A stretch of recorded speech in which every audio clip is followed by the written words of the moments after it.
Rong quay rong nấu nang bằng nang lâu xin lấy nát sắc mơ lệ tông đầm nè xin lời nhìn ông lâu đi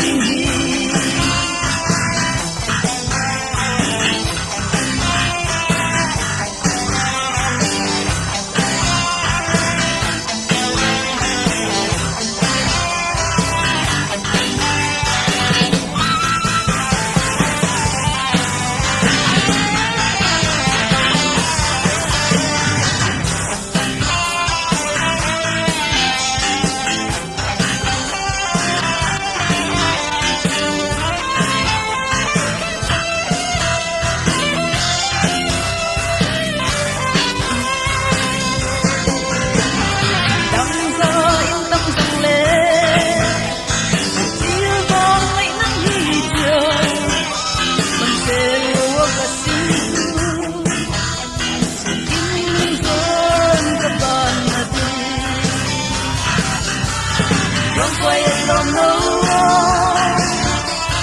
nang bằng lòng lâu xin lấy nát sắc mơ lệ tông đầm nè xin lời nhìn ông lâu đi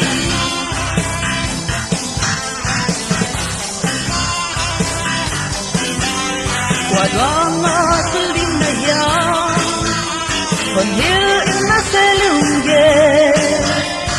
lâu ba ngày cái hít lên nang ngày